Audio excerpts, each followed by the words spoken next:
cette paracha, elle s'appelle la paracha des fêtes. Elle s'appelle paracha Tamoadot, la paracha des fêtes. Et alors, on nous parle de toutes les fêtes. Cette paracha, elle a un dixième, elle a plutôt 10% des mitzvot de la Torah. Ça veut dire combien on a? 613. Dans cette paracha, il y a 63 mitzvot. C'est pas rien, cette paracha. C'est vrai qu'il y a les parachutes pour les Kohanim, la parachute pour les Kohanim, la paracha des fêtes et tout, mais il y a près 63 mitzvot. C'est pas une petite paracha, c'est une grande paracha. Et alors, les Chachamim nous disent, après la paracha des fêtes, elle nous parle, c'est une question que tout le monde pose, Savet Israël veikro elecha shemen zaitzach. Comprendra pour toi de l'huile d'olive pure. Qu'est-ce qu'il vient faire ici? Qu'est-ce que ça vient faire ça? Mais c'est déjà écrit dans la paracha de Ve'ata Tetzavé et Ben Israël veikro elecha shemen zaitzach. C'est écrit là-bas déjà. Oui? Alors le Rokeach, il vient dire, c'est vrai, le Abrabanel, il a posé la question, il a dit, c'est écrit 3 fois dans la Torah, on parle de la menorah 3 fois. Et Rashi, il a relevé cette question, oui. Une fois c'était un ordre, une fois c'était comment la fabriquer, et une fois comment allumer. L'Abrabanel aussi pose la question, mais le Rokeach, Rabbi Eliezer Migarmizan, qui était à Worms, oui, lui c'est un grand Tana qui était avant Rashi, au 9e siècle. Et lui, il a dit que ici, c'est pour venir nous donner une allusion. Qu'après Sukkot, quelle fête il y a après Sukkot? Hana, la fête de Hanouka, on allume les bougies, voilà. Et comme Sukkot, elle a 8 jours, eh ben Hanouka, elle a 8 jours. Qu'est-ce qu'elle vient faire ici? C'est une allusion. C'est une allusion, d'accord? C'est une allusion. Et après la fête de Shemen Zaitzach, on nous parle du pain. Le pain, le lechem apanim, le pain de préposition. C'est quoi le pain de préposition? C'est la Séouda. Et après Hanouka, qu'est-ce qu'on a? Purim, où on fait la Séouda Tester. Alors il a dit, les deux fêtes, c'est ça les allusions. Les allusions qui sont venues après la fête de Sukkot, on nous parle de l'allumage de la menorah et on nous parle du pain de proposition. Pourquoi Dieu il a choisi de les mettre ici? Pour nous donner une préface que les fêtes de Purim et de Hanouka et de Purim sont écrites déjà dans la Torah. Et ils étaient déjà prévenus. Toute chose qui se passe, il y a une allusion. On parle du Shemen Zaitzach et on parle du Lechem Apanim. Lechem Apanim, c'est la Séouda, oui, et l'allumage de la menorah, c'est Hanouka. Déjà, ils sont écrits ici. Ça, c'est la première des choses. C'est pour ça qu'on nous parle de la paracha des fêtes. Et d'ailleurs, si vous faites attention, il y a écrit dans la Haggadah, à la fin avant de boire le deuxième verre, on fait la beracha de Gaal Israël. Et qu'est-ce qu'on dit là-bas? Ve'yagienu l'irgalim ou le mu'adim acherim, que Dieu nous fait parvenir à d'autres fêtes. Les régalim, c'est d'autres fêtes. Ou le mu'adim et d'autres moments joyeux. Mais d'autres fêtes, je comprends. C'est comme si c'était une répétition. Régalim, c'est une fête. Bon, après Pesach, il y a Shavuot, après il y a Sukkot. Mais mu'adim, qu'est-ce qu'il vient faire ici, le mot mu'adim? Mu'adim, c'est le jour de fête. Alors pourquoi tu dis l'irgalim ou le mu'adim? L'irgalim ou le mu'adim. On dirait que c'est une répétition. Eh bien, sachez que le Midrash dans le Yalkut Réoveni dit que normalement, tous les mois de l'année, on devait avoir une fête. Et Rosh Hashanah devait être le 17 Tammuz. Et Kippour devait être le 9 Av. La preuve, on jeûne comme Kippour, depuis la veille. Cette année, il va tomber un Shabbat, mais il va être repoussé à dimanche. Oui, ça va être le 13 août à peu près comme ça. Le 24 juillet, ça va être le 17 Tammuz. Et le 13 août, ça va être Tisha B'Av. Et comme il est repoussé, il est moins fort.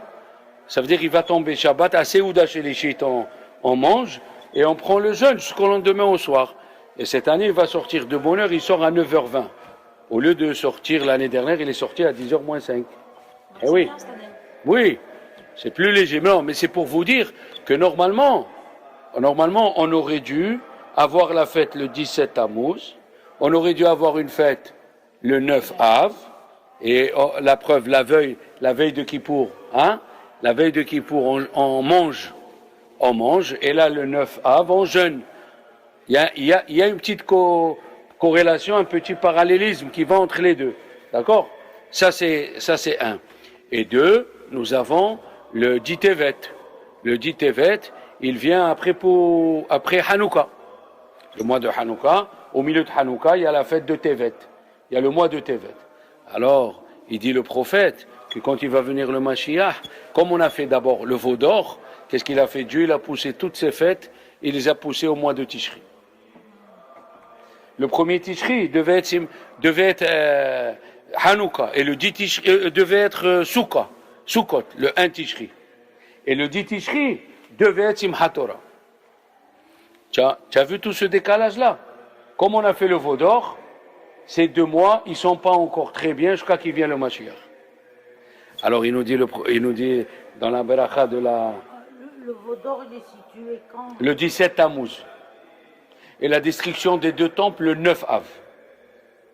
Alors quand Dieu il a vu que ces 2 mois, ils ont été malheureusement par nous causés à ce qu'ils soient mal, il a déplacé les fêtes au mois de Tishri. Normalement on devait avoir Rosh Hashanah le 17 Tammuz. On devait avoir Kippour le 9 Av. On devait avoir Sukkot le 1er Tishri. Et le 10 Tishri, au lieu de jeûner, on aurait dû avoir Simchat Torah. D'accord?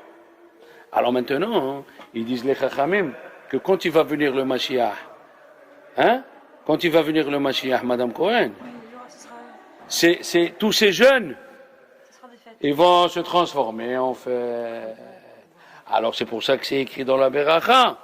Dans la Beracha, qu'on dit dans le deuxième vers, l'irgalim, aux fêtes normales, ve les moadim, et aux fêtes qui vont venir, les moadim ahirim. Il y a 2... Au début de la paracha, je vous ai dit, le Or HaChaim HaKadosh, il dit, Vayomer Hashem el Moshe, est mort, est mort et la Kohanim ben Aaron, et après tu dis, Ve'amarta. Pourquoi est mort Ve'amarta?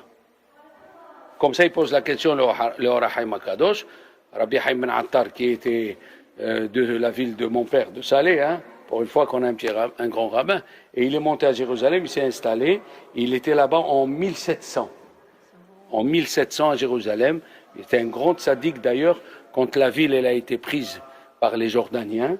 Les Jordaniens, ils ont amené un bulldozer pour enlever sa tombe de la route. La tombe, oui, parce que lui, il est enterré au mont des Oliviers. Et quand le chauffeur il est venu, il a voulu faire avec la pelleteuse comme ça, elle s'est renversée sur lui et il est mort. Même les Jordaniens, ils ont dit, il ne faut pas toucher les morts. Il ne faut pas toucher les morts. Alors, on voit d'ici, les enfants, ce Rav, il a posé ces 2 questions. Et la troisième, il a dit, est mort et la Kohanim ben Aaron. Pourquoi il a dit et la Kohanim ben Aaron? Dans le livre de Vaïkra, on a lu 3 exemples. D'abord, c'est écrit Bene Aaron à Kohanim. Bene Aaron à Kohanim. Voilà. Alors, lui, il a voulu répondre comme ça. C'est vrai, nous allons voir que c'est intéressant sa réponse et elle rejoint une autre réponse. Il dit comme ça. Madame, elle est Cohen et moi aussi je suis Cohen. Ils disent comme ça. Les Hachamim, ils disent, ici, Rachid dit, les Azhir Gedolim ala Ketanim. Pourquoi c'est écrit est mort et la Kohanim? Il dit, il est venu nous dire que les grands doivent avertir les petits. C'est quoi? Les grands doivent avertir les petits dans tous les mitzvot qui sont en train d'arriver pour les Kohanim. Oui? Il doit les avertir. Quoi? Il dit au Or HaChaim HaKadosh que ici, nous parlons, son idée est prise par Rabbi Yonatan, elle a été reprise par Rabbi Yonatan Eibishitz. Rabbi Yonatan Eibishitz, il était grand rabbin dans plusieurs villes. Il était à Metz, à Prague, en 1760. Il était grand rabbin, c'était une puissance de la Torah, Rabbi Yonatan Eibishitz. Il a écrit des livres sur le Shulchan Aruch, quartier Opliti. Il a écrit des livres sur la jurisprudence, Urim Vetumim. Il a écrit Yarot Devash.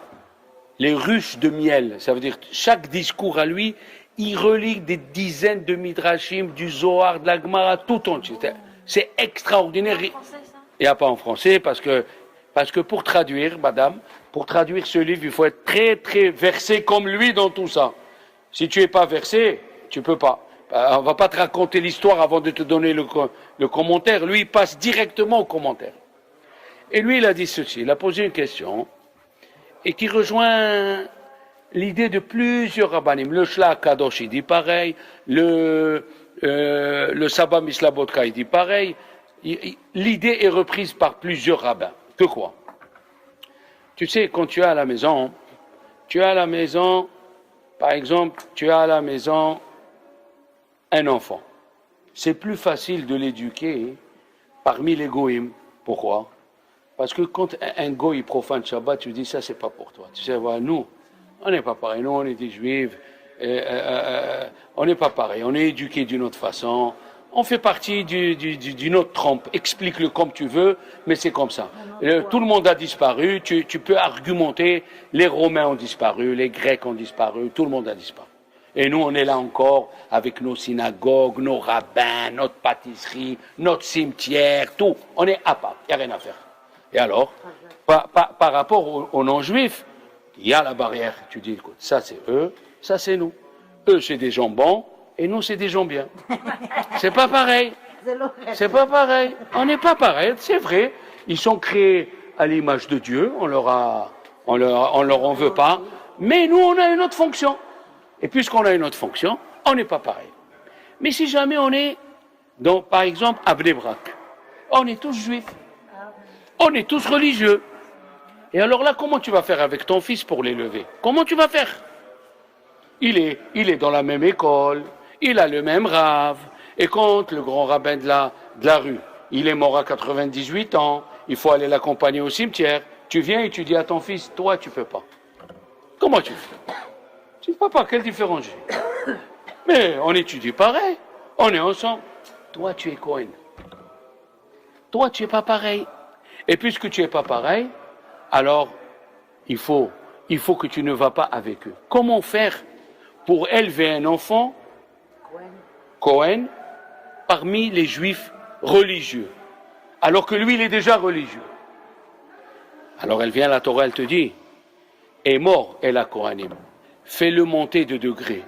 Avant de lui dire comment il est, avant de lui dire, il faut lui dire qui tu es d'abord, d'où tu viens. Tu es un Cohen. Est mort El HaKohanim. On dit d'abord tu es un Cohen. Et alors? Eh bien un Cohen, il est toute la journée dans le temple. Il est toute la journée avec Dieu. Qu'est-ce qu'elle dit? De quoi elle parle la paracha au début? La paracha, elle parle qu'un Cohen, il ne doit pas s'impurifier pour les morts. C'est une mitzvah d'enterrer un mort. Il n'y a pas une plus grande mitzvah. Mais tu dois laisser ça aux autres. Pourquoi? Parce que Dieu, il a dit, tu es tout le temps relié avec moi. Relié avec la vie. Tu ne dois pas te mêler des morts. Toi, tu dois te mêler que de la vie. Et alors, comment lui expliquer à ce Cohen-là que le degré qu'il a, c'est pas comme un degré d'un juif normal? Alors on lui explique. Regarde cette paracha. Il y a 63 mitzvot. Et dans les 63 mitzvot, une quarantaine revient au Kohanim. Et on lui dit, même si c'est la fille d'un Kohen, vous me suivez bien, qui est mariée avec un juif qui n'est pas Kohen, elle n'a pas encore perdu son statut. Comment on le sait? Dès qu'elle a un garçon, eh ben elle ne fait pas le pidyon. Et pourquoi elle ne fait pas le pidyon? Maintenant, elle porte le nom, le rachat du premier-né. D'accord? Le pidyon, la semaine dernière, j'avais un pidyon. C'est pour ça que je n'ai pas pu venir. Alors, tu t'es marié avec un juif, tu prends maintenant le nom de Ben Ishou, ou le nom de Abbé Cassis, pas l'abbé de Cassis. Bon, il y a encore en toi des racines de Cohen. Et si elle divorce, et elle n'a pas d'enfant, quand elle retourne chez son père, elle peut reprendre la terouma. Donc, la fille d'un Cohen, la femme d'un Cohen, ou la fille d'un Cohen, même qu'elle est mariée avec un juif, à plus forte raison, la fille d'un Cohen qui est mariée avec un Cohen. Avant, les Kohanim au Maroc, ils se mariaient qu'avec les Kohanim. Mon père, par exemple, mon père, c'est le premier, comme il était âgé, mon père, c'est le premier qui a épousé dans la famille une fille qui n'est pas Cohen. Mon grand-père, il a pris une Cohen. Mon arrière-grand-père, il a pris une Cohen. Oui. Mon père, il s'est marié à 38 ans, quelque chose comme ça, 39 ans. Alors, il a pris celle qui lui était destinée. Mina Shamayim, bien sûr. Le mazal, c'est le destin. Mais c'est pour vous dire que quand tu veux faire monter quelqu'un d'un degré, parce que nos sages, ils demandent la question. Nos sages, ils demandent la question. Voilà, c'est écrit dans la paracha, dans la prochaine paracha, qu'il ne faut pas laisser les enfants manger les choses impures. Les grandes personnes, oui, l'autochlo à la dame, et la Gemara, elle dit dans Yebamot 103, elle dit, faut que les grands avertissent les petits de bien les éduquer. C'est pas parce qu'ils sont petits, ils peuvent manger du taref. Un papa, une maman doit faire attention que les enfants, ils mangent une cache-route irréprochable. Et oui, irréprochable. Et la Ziza dit, j'ai dit ça comme ça, ne prends pas mal. Irréprochable parce que ça rentre dans le corps des enfants. Et alors, ça transforme un enfant. Et il n'écoute pas le moussard. Il n'écoute pas le moussard, il change. Il peut devenir un délinquant. On ne peut pas s'imaginer ce que c'est la cache-route. On ne peut pas s'imaginer. Un juif qui mange le kasher, il y a toujours l'espoir qui revient à la Torah. Un juif qui mange de l'impureté, c'est qui venit tamtem. Qu'est-ce que ça veut dire venit tamtem? Il se bouche. Altikere venit matem, et là venit tamtem. Ne dis pas ils vont s'impurifier, dis ils vont se boucher. Quand quelqu'un mange kasher, tu peux lui parler, il écoute, il peut changer. Donc c'est déjà écrit. Pourquoi tu me l'écris une deuxième fois ici? Alors, il y a la réponse une réponse très simple. C'est quand un petit va prendre du poison, c'est pas le moment de lui dire attends mon fils, il faut de suite lui enlever le poison de la main. D'accord? Il faut lui enlever le poison vide de la main. Tandis qu'ici, il est assis devant toi et tu veux le faire monter de degré. Tu veux le faire monter de degré, il faut lui dire. Tu sais, quand quelqu'un se convertit, avant de se convertir, on lui fait tous les malheurs de la terre pour le décourager. On lui dit, qu'est-ce que tu viens faire à la religion juive? Il y a 613 mitzvot. Comme il a dit, on va apprendre, parce que là, on est entre Pessah et Shavuot, on va apprendre pourquoi Ruth, c'est la convertie des convertis. Qu'est-ce qu'elle a fait de plus que les autres convertis, qu'on parle d'elle à ce point-là? Il y a eu des centaines de convertis. Mais pourquoi on parle de Ruth? On va le voir, on l'a dit l'année dernière, que Ruth, elle a dit une chose qu'aucune convertie, elle a dit. Elle a dit, Ruth, même si Dieu, il punit quand on fait les mitzvot, et il donne Olam Haba pour les Averot, eh bien, je ferai les mitzvot. Je ferai les mitzvot même si je suis puni. Elle est montée d'un degré, il dit le grand devina, un degré que tout le monde n'a pas. Et c'est ça qu'on doit faire, nous. D'accord? Alors, on décourage le converti. On lui dit, qu'est-ce que tu vas faire? Regarde, c'est assourd. Tu viens à la synagogue? C'est comme ça qu'il faut venir. Comment? Pas de bus, même pas un mouchoir. Tu peux... À la fin, dans l'ensemble, je fais. Pourquoi tu es en train de me... On le décourage. Au consistoire, tous les consistoires du monde te disent, pour se convertir, 5 ans. Comment 5 ans? Ah, c'est trop? Eh bien, va-t'en, c'est ce qu'on veut. Tu t'en vas, tant que tu n'es pas sincère. Parce que chez les pilotes de chasse, dans la guerre, ils passent un examen. Qu'est-ce qu'on fait? Il y a un pilote de chasse. Il a eu 19 dans les examens. Théorique, c'est 19. Oh! Le général, le plus grand, il est venu, il lui a dit, dis-moi, tu as eu 19, tu sais ce que ça veut dire? C'est 6 ans après le bac. C'est pas de l'amusement, les pilotes de chasse. Ils doivent intégrer des informations que nous, il nous faut 20 ans pour les avoir. Les paramètres de vol, les paramètres de vitesse, les paramètres humains, le psychologie, plein de trucs. Après, il lui a dit, le général, chef d'état-major, dis-moi, si tu échoues dans la pratique, qu'est-ce que tu fais? Hein, comment tu t'appelles? Levana, qu'est-ce que tu aurais dit? Allez. Tu es arrivé, il y a des femmes pilotes de chasse. C'est rare, c'est rare. On te dit, voilà, maintenant tu as 20 sur la théorie. Si tu échoues dans la pratique, qu'est-ce que tu fais? Il a répondu, ah ben je ne suis pas un idiot, hein. Je peux être prof de maths, je peux être prof à l'université. Il lui a dit, tu as 0 dès maintenant, rien ne va-t'en. Il lui a dit, pourquoi? Il lui a dit, parce que quand quelqu'un il aime quelque chose, et on lui dit, si tu échoues, il dit, je recommence. Je recommence. Je recommence. C'est ça. On le décourage. pour voir s'il a dû... Ah, voilà. Alors, ils disent les Mefarshim, que ici, on veut faire monter les Kohanim. Comment les faire monter?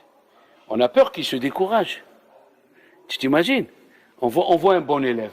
Qu'est-ce qu'on fait? Il révise, il joue pas à la récré. On veut lui ajouter. On sent qu'il est capable de passer de 2 classes. Qu'est-ce qu'on fait? Il faut qu'il travaille juste un peu plus pour réussir. Déjà, il est excellent. Qu'est-ce que tu peux faire? Alors là, il faut lui faire monter son ego. Il faut faire monter son ego. Tu le fais monter psychologiquement.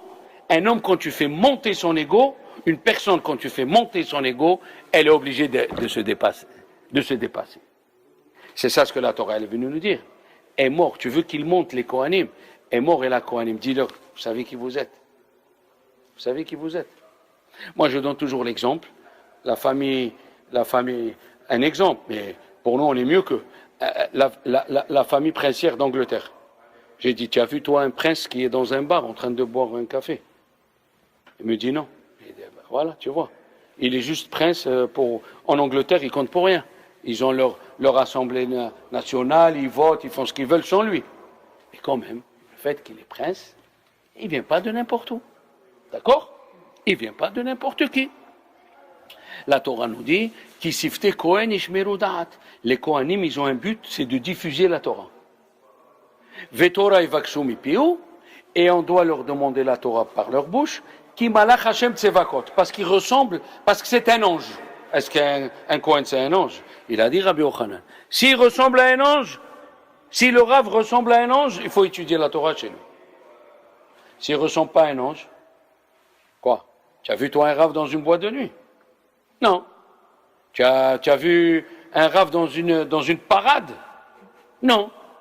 Pourquoi? Parce que d'où tu viens? Qui tu es?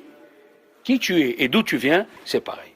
Rabbi Yonatan Bishis, lui, il va dans un autre point. Il dit, pourquoi?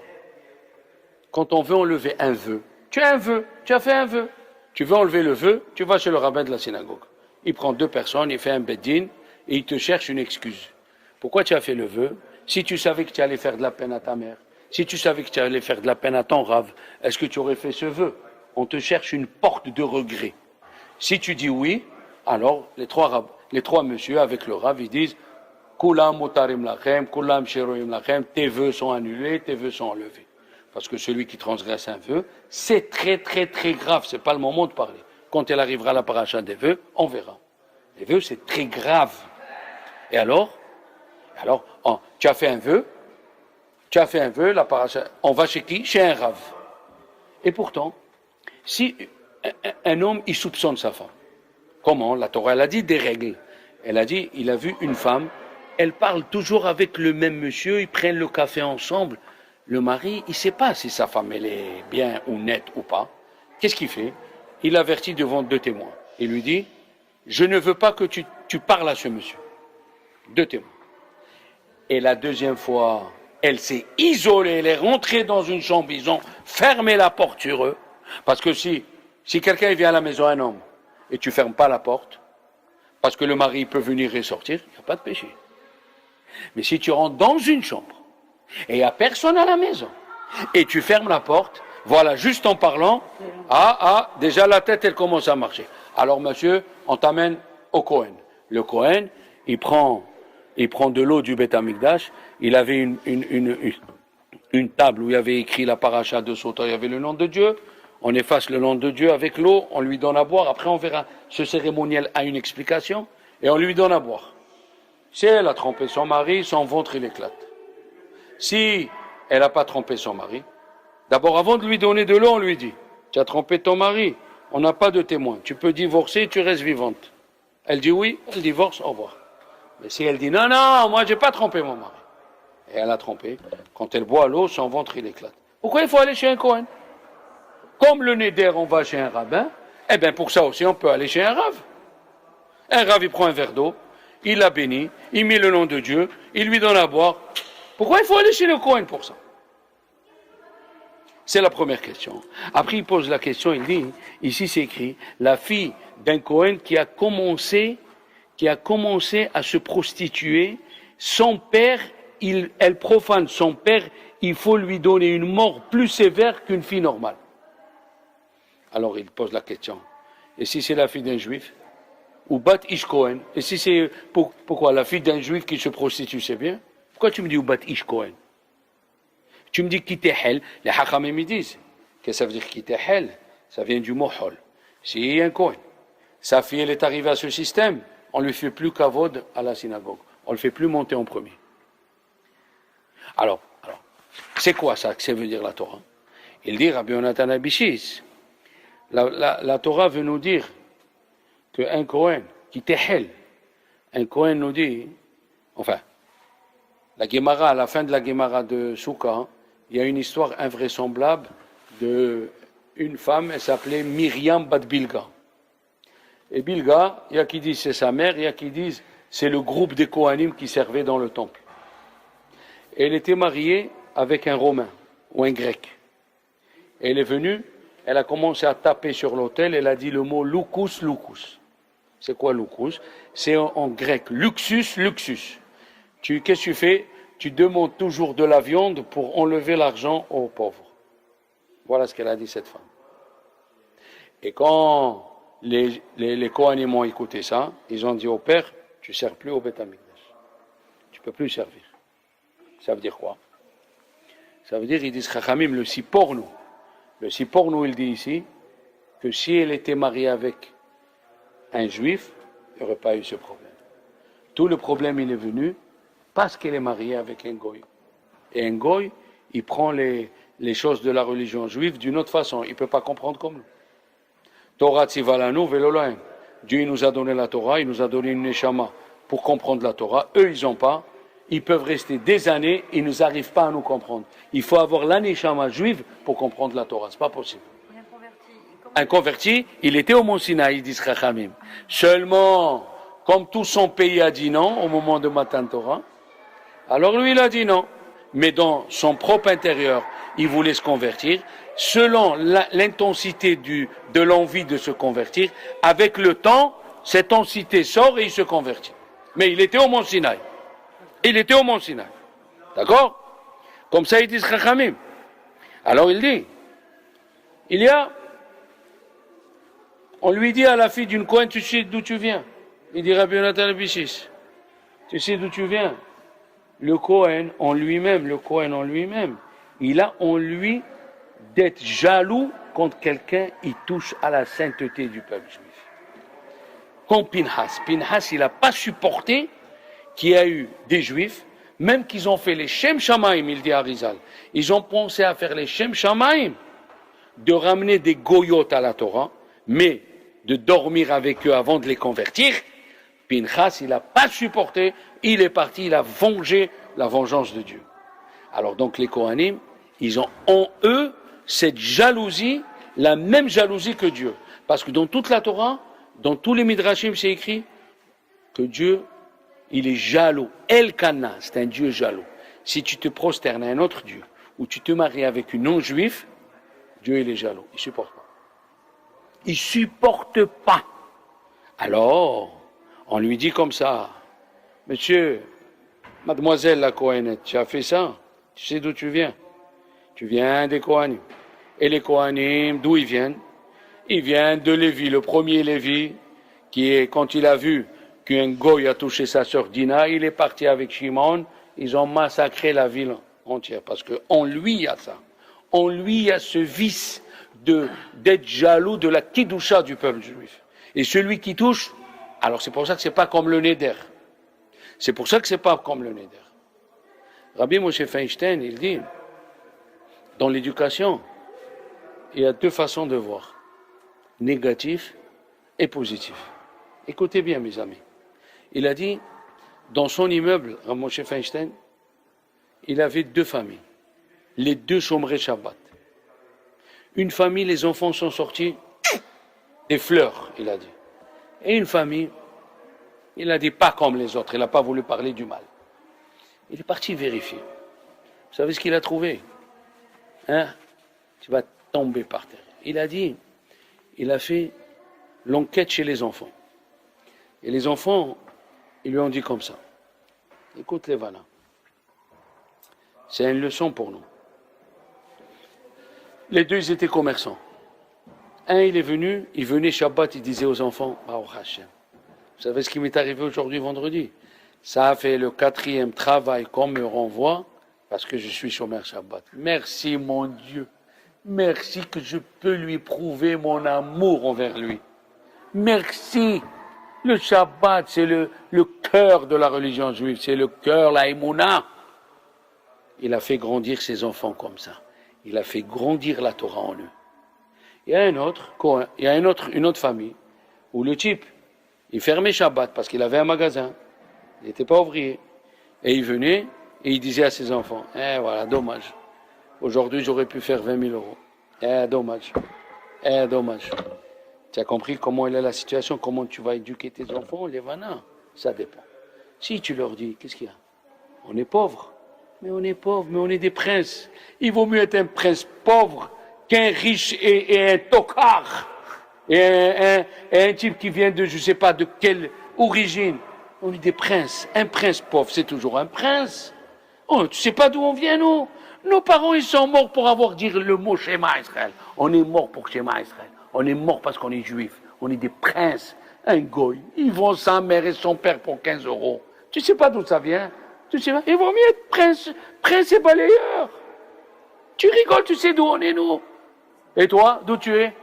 Hein? Ah, moi, j'ai la plus belle villa du monde à Monaco. Ah ouais? Et tes origines? Ta mère, elle était aubergiste, elle dormait avec tout le monde, et ton père, il dormait avec tout le monde. C'est ça ton origine? Garde-la ton origine. C'est ça la différence. La différence, c'est quand on veut éduquer ses enfants, il faut savoir d'où tu viens. Il faut leur faire monter l'ego, parce qu'on a tendance à oublier qui on est. À oublier qui on est. La première chose quand il est venu, on a parlé de ça. La première chose quand il est venu, Moshe, il a dit à Pharaon, béni Bechori Israël. Mon fils, le premier-né Israël, je t'ai laissé la servir parce ils avaient des mortifications à faire pour pardonner le péché de Adam Arishon. Mais tu sais pas qui tu es. Toi, tu es un Égyptien, tu vaux rien. Ça, c'est les enfants. Mais Rav, comment on peut dire qu'il faut faire monter l'ego et en même temps il faut être humble et modeste? Mais c'est ça. Il faut avoir les deux dans la poche. Quand tu as l'orgueil qui monte, tu dois te dire qui je suis. Avraham, Isaac et Jacob, c'est les plus grands du peuple juif. Et chaque fois qu'on leur a parlé, ils se sont baissés, ils ont dit à Dieu, je suis rien, Hachem, je suis de la poussière. Et quand tu vois que tu es dans le désespoir, quand tu vois que tu passes dans l'angoisse, il faut faire monter ton ego. Ça va passer. Toute descente, c'est pour une montée dans la Torah. Il faut avoir les deux dans la poche. Il faut avoir les deux dans la poche pour rester en équilibre. Mais il ne faut pas oublier la deuxième section, qui est de te faire monter qui tu es. Tu ne sais pas qui tu es. La plupart des fêtes juives, c'est grâce aux femmes qu'on les a eues. Oui, Chachamim me disent, quand Dieu il a dit fais la bassine pour se laver les mains pour les Kohanim, les femmes, comme vous, ils ont amené les glaces. Mon cher Rabbeinu a dit, je vais mettre des glaces là où les femmes ils se font belles pour dormir avec leur mari. Mais c'est dégoûtant. Il a dit, Dieu, ces glaces, tu les mets. C'est ces glaces qui ont sauvé mes enfants. Tu mets ces glaces avant que le Kohen y rentre. Pourquoi? Parce que le Kohen, d'où il vient? De sa mère. Sa mère, c'est une juive. Où elle était en Égypte. Elle se faisait belle. Et qu'est-ce qu'elle a donné de cette beauté? Un Kohen qui est en train de me servir. Tu mets ces glaces. Et comment que tu vas les mettre? On ne sait pas, nous les hommes, on a la mitzvah d'étudier, on a la mitzvah de diffuser. Mais on ne sait pas ce que c'est une femme juive quand elle se réveille.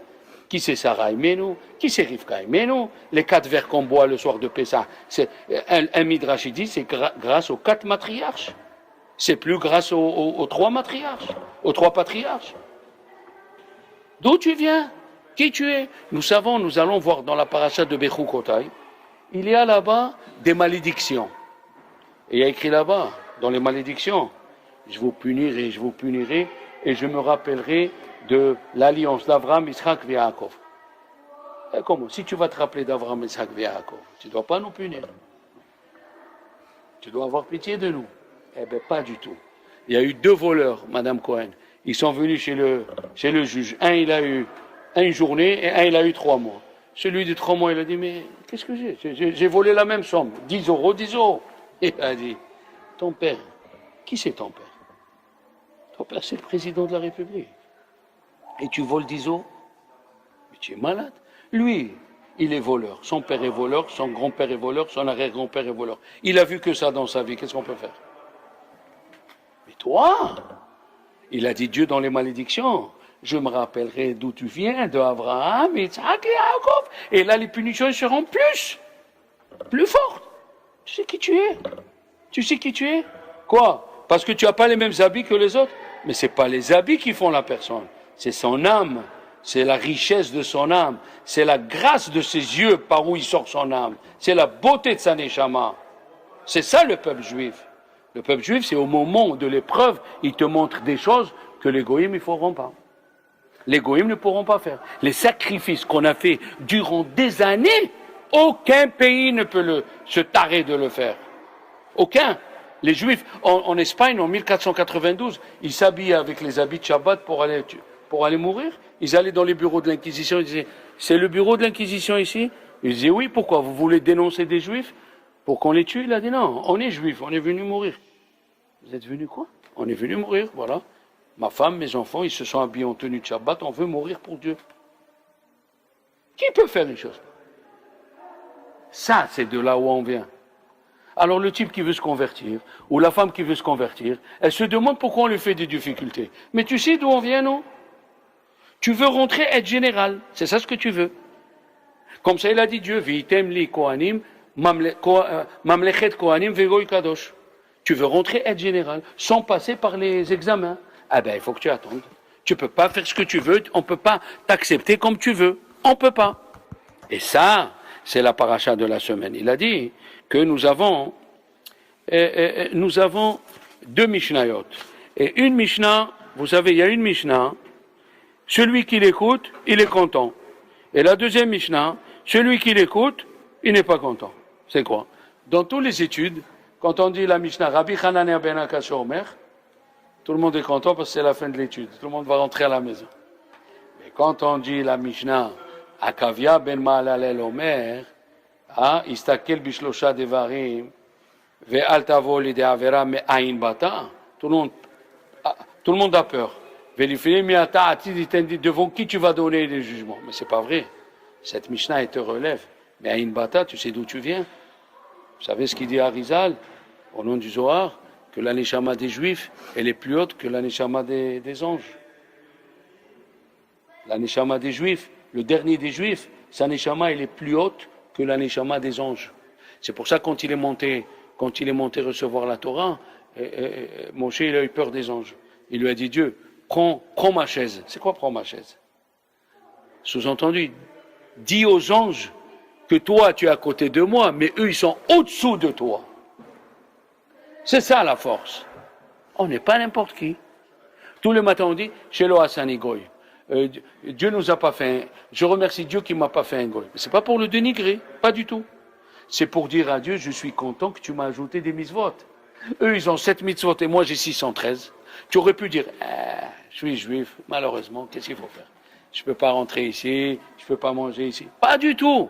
On montre à Dieu, comme dans la Bercha chez le Hassani Isha. Comme un homme me dit, je te remercie Dieu que tu ne m'as pas fait femme. Est-ce que c'est pour dénigrer sa femme? Non. Parce que la femme, elle a des mitzvot qu'elle ne fait pas. Et le mari, il a des mitzvot en plus. Pour montrer à Dieu qui n'est pas découragé, qui n'est pas angoissé, il dit à Dieu, je te remercie que tu ne m'as pas fait femme, que j'ai des mitzvot en plus. Et je te remercie que tu ne m'as pas fait goy, que j'ai des mitzvot en plus. Et merci mon Dieu de l'état où tu m'as donné. D'accord? Voilà, je me suis chauffé, tant pis pour vous. De la paracha de Hémor à la fin, qui est a priori la paracha de l'éducation, puisqu'on nous parle au début comment il faut éduquer les enfants pour qu'ils augmentent, faire monter leur ego.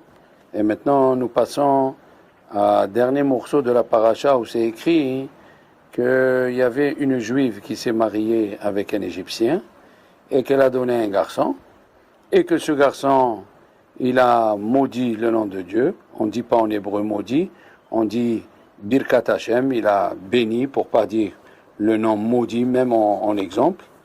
Et la Torah nous dit, ils l'ont pris, ils l'ont mis à part et après, ils l'ont lapidé. La question, elle se pose, c'est que pourquoi la Torah nous raconte cette histoire? Qu'est-ce qu'elle a à faire, cette histoire? Qu'est-ce qu'on comprend de cette histoire? C'est la question qui pose le Siporno et Rabbeinu Bechaye. Rabbeinu Bechaye et le Siporno, ils posent la question. Qu'est-ce qu'on a besoin de cette histoire? Alors le Siporno a répondu, nous avons dit que si il était marié avec une juive, il ne serait pas arrivé à ça. Pourquoi? Parce que tout va selon la racine. Comme il a dit le Ramban dans la paracha de Nitzavim, c'est écrit là-bas, de peur qui est parmi vous, Poré Rosh, Shoresh, Poré Rosh, Vela'ana. Une mauvaise racine qui va faire des mauvais fleurs. Et il dit le Ramban, qu'est-ce que ça veut dire une mauvaise racine? C'est-à-dire si l'homme il est bon, comme ça il dit, d'une racine douce, il sort du doux. Et d'une racine mauvaise, il sort du mauvais. C'est pour cela que les Chachamim disent, le Kohen avant de se marier, il doit faire attention. L'épouse qu'il va prendre, peut-être il va sortir un Kohen Gadol. Donc il faut qu'il fasse attention. Et alors, s'il a épousé une femme et il est sorti une fille comme à la fin de la Gemara de Souka, une fille qui vient et qui blesse Dieu, c'est ou parce qu'elle a épousé un goy, ou parce qu'il a mal éduqué. Et alors, la Torah elle dit, qui tehel liznot. Qu'est-ce que c'est ce mot tehel? Elle commence. Qu'est-ce que ça veut dire elle commence? Elle a fait la prostitution ou elle n'a pas fait? Ils disent Hachamim, si sa fille elle s'est mal conduite, eh bien, si au début on lui faisait kavod en le faisant monter au Sefer Torah, en lui donnant à parler le premier, en lui donnant à faire le motzi le premier, de faire la mitzvah de Vikidashto, maintenant, il faut, comme elle dit la Gemara à la fin, là-bas de Souka, il faut avoir la conduite envers lui, hol. Ça veut dire on ne lui donne pas à monter au Sefer Torah, on ne lui donne pas à parler en premier. Et la Gemara elle nous dit, on dit, Arur chez Zegidelo, malheur à celui qui a fait pousser un enfant pareil. Arur chez Zo Yelato, malheur à celle qui a donné un enfant pareil. Arur chez Zot Yatsav, malheur à cet enfant qui est sorti des reins de ce monsieur-là. C'est ça le mot qui tehel. Alors, qu'est-ce qu'on voit? La Torah, elle a dit à la fin de cette paracha, donc elle a parlé de cet Égyptien, c'est écrit Vayetse, il est sorti. D'où il est sorti? Chachamim ils disent, il est sorti du Bedin de Moshe Rabbeinu. Il essayait d'avoir une place, il cherchait une place et chaque fois on lui disait, non, de quelle tribu tu es? C'est écrit dans la Torah, les Mishpechotam, les Vet Avotam. Quelle tribu? Dan, tu n'es pas de Dan. De Yehuda, tu n'es pas de Yehuda. N'importe quelle tribu, et on le renvoyait. Alors il s'est énervé, il a maudit Dieu. Après nous parlerons selon la Kabbalah, qu'est-ce qui s'est passé vraiment selon la Kabbalah, c'est vraiment une autre sorte d'histoire.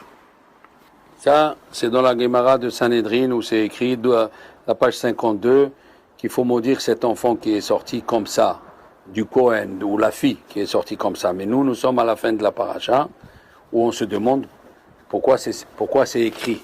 Quel est l'intérêt, quelle est la morale qu'il faut apprendre. Donc le Siporno, il a dit ceci.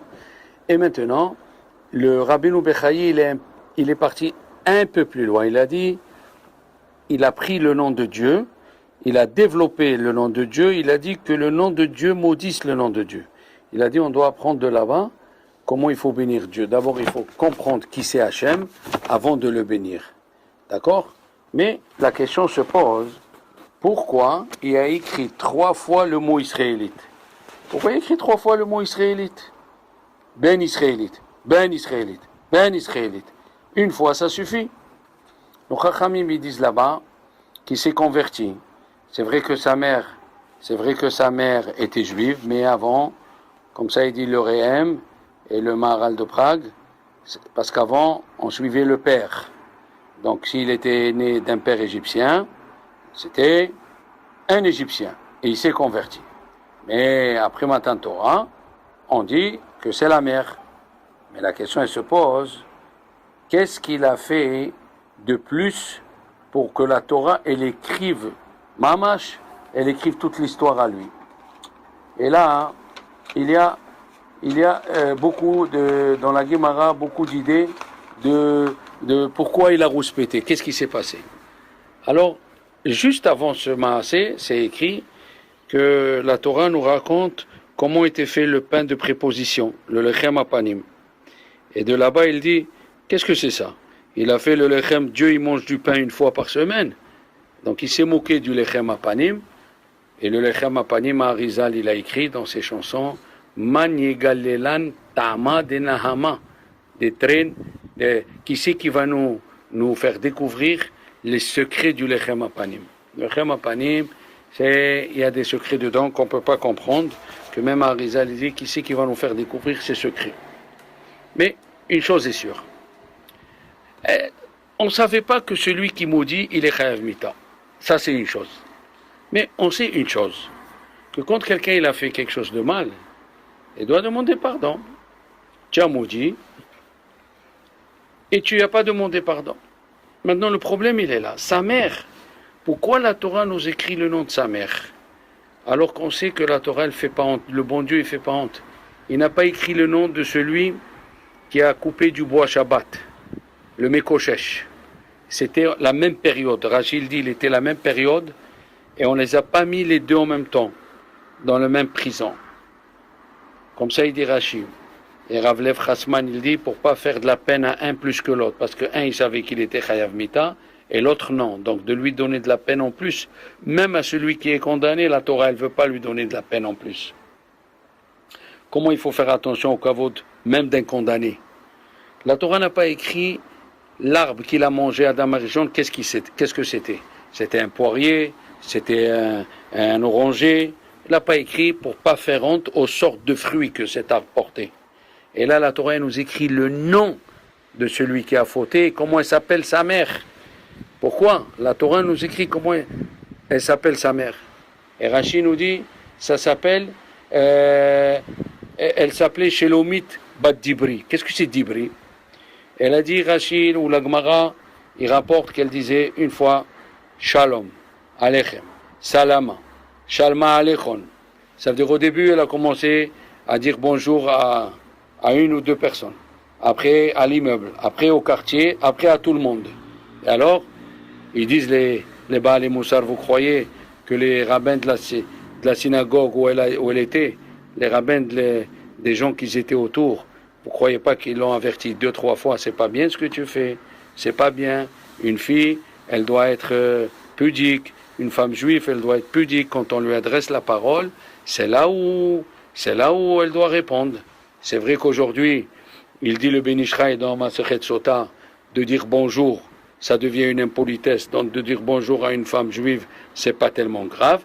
Mais de là-bas à discuter pour quel temps il fait, quel est le prix des tomates, ça c'est pas du tout une discussion dont il y a une morale ou un intérêt quelconque à sortir. Mais le fait que c'est écrit 3 fois israélite, ça veut dire que 3 ou 4 fois on l'a averti. Et alors, qu'est-ce qui s'est passé? Il s'est passé que le petit, celui qui a pris le nom de Dieu, et il l'a maudit, eh bien il n'a pas regretté a priori ce qu'il a fait. Et puisqu'il n'a pas regretté, alors il a été puni. Nous allons voir, selon la Kabbalah, quelle était la faute et quelle est la relation avec la Iloula de Rabbi Shimon Bar Yochai. C'est étonnant comment cette paracha elle tombe dans la Iloula de Rabbi Shimon Bar Yochai. Alors, il y a un livre qui s'appelle Novlot Chochma, Rabbi Yosef ben Rabbi Eliyahu. Alors là, il était en 1513, 1515, en Lituanie, un grand kabbaliste que ses dires sont ramenés dans plusieurs grands rabbanim. Il dit une chose étonnante. Vous savez que nous sommes tous des réincarnations. On est revenu réparer quelque chose. Maintenant, quand Caïn il a tué Hevel, on l'a expliqué. Caïn il a tué Hevel. Et on sait pourquoi Hevel il est mort, parce qu'il a vu la Shekhinah, il ne devait pas la voir. Et Caïn, comme il a offert que du lin, parce que son fleuve qui sortait de chez lui, qui lui appartenait, s'appelait Pichon, et Rachid dit à cause de Pishtan, oui, et que le mot Korban, chaque lettre quand tu la prends à part, la lettre qui finit et le mot pishtan, par exemple, la lettre kouf, et après resh, shin, bet, tav, nun final, c'est le mot pishtan. Alors, comme il a fauté, Dieu n'a pas accepté son korban. Alors Dieu il a dit, il a tué Hevel, shuv'ataim yukam Kain. Ça veut dire le bon Dieu, il dit à Rizal, un homme il vient 3 fois pour arranger ses fautes, en général. En général, le bon Dieu il lui donne 3 fois, il revient dans ce monde pour arranger ses fautes. Et Caïn il est revenu dans Yukam. Yukam Yud, c'est Yitro, Kouf c'est Korah, et même c'est Mitzri, c'est l'Égyptien. L'Égyptien que Moshe a tué, il l'a tué avec un nom de Dieu qui s'appelle Také. Il lui a dit Lama Také etreacha. Quand Moshe il a vu Datan Vaviran qui se disputait, il a dit Lama Také etreacha. Et alors il lui a dit tu emploies le mot Také, tu veux me tuer avec ce mot Také comme tu as tué l'Égyptien. Donc il l'a tué avec le mot Také, et c'est d'ailleurs pourquoi les élèves ils ont dit à Rabbi Akiva, quand il est mort, il a dit Shema Israël, Shema Israël, ils lui ont dit Adkan. Qu'est-ce que ça veut dire Adkan jusqu'ici? Parce qu'il aurait pu continuer le mot Ve'avta et Hashem Elokecha, et dans le mot Ve'avta et Hashem Elokecha, la fin des mots c'est le mot Také. Il aurait pu tuer tous les goïms qui étaient autour de lui, il n'a pas voulu, il a voulu mourir pour Dieu. Donc quand il est venu chez Moshe Rabbeinu l'Égyptien, comme il a tué avec le nom de Dieu, et après cet Égyptien c'est qui? C'est l'Égyptien qui était marié avec cette Juive. Il est venu au milieu de la nuit, il lui a dit à la Juive, il a dit aux Juifs, va faire une commission là-bas, il l'a renvoyé, et il a dormi avec cette femme. Et quand il est venu s'installer, ils lui ont dit les Juifs, toi, tu es sorti de Moshe, tu es pas content, mais tu sais qui tu es déjà, tu es le fils de l'Égyptien que Moshe Rabbeinu a tué. Ah bon? Et avec quel mot il a tué? Il a tué avec le mot Také. Ils lui ont expliqué. Qu'est-ce qu'il a pris lui? Il a cherché à analyser le mot Také, qui c'est un des noms de Dieu, et il a dit le nom de Dieu, Yudke Vavke, qui maudit Také. Et alors, il a pris le nom de Dieu, il l'a maudit avec le nom de Dieu. Maintenant, Hachamim disent que Moshe Rabbeinu, c'était la réincarnation de Caïn, puisque le mot Moshe, c'est Moshe, Shin, c'est Shet, et He, c'est Hevel, c'est la réincarnation de Hevel. Et l'Égyptien faisait partie de la réincarnation de Caïn. Jusqu'ici, c'est bon. La Gemara nous raconte que quoi? La Gemara nous raconte que dans la Gemara de Shabbat, que Rabbi Shimon Bar Yochai, il est parti et il s'est enfermé 12 ans. Pourquoi? Après il est sorti 1 an, ça faisait 13 ans. Pourquoi?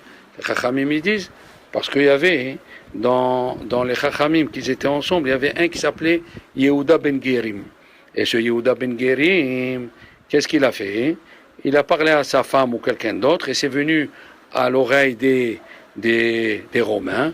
Et ils ont dit il faut tuer Rabbi Shimon Bar Yochai.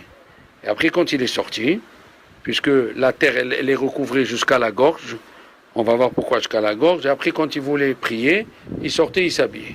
Quand il est sorti Rabbi Shimon Bar Yochai de la caverne, oui, la première des choses, il est parti à Tivériade et il a commencé à arranger.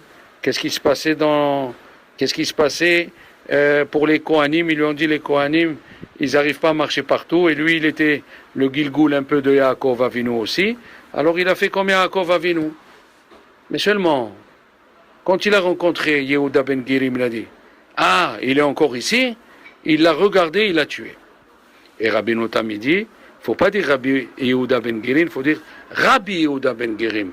Pourquoi? Parce que dans Moed Katan, on rapporte que les deux, ils sont venus étudier, avant qu'ils s'enferment dans la tombe, dans la grotte, excusez-moi, ils sont venus, Rabbi Yonatan et Rabbi Yehuda ben Gerim, les deux sont venus étudier chez Rabbi Shimon Bar Yochai. Et après qu'ils ont fini d'étudier la Gemara de Nedarim, ils sont venus une deuxième fois lui dire au revoir, et il a envoyé son fils se faire bénir par eux. Et quand il a envoyé son fils se faire bénir par eux, ils l'ont béni Le contraire, ça veut dire, ils lui ont dit que ta maison, la vaisselle, elle soit toujours cassée. Et lui, il n'a pas compris. Et son père lui a expliqué que tu auras beaucoup d'enfants. Parce que quand la vaisselle, elle se casse, c'est qu'il y a beaucoup d'enfants. Mais après que Yehuda Ben Gerim, il a parlé, et c'est diffusé, c'est parti jusqu'aux Romains. Là, quand il a rencontré, il l'a vu et il l'a tué. Avec ses yeux, sans parler.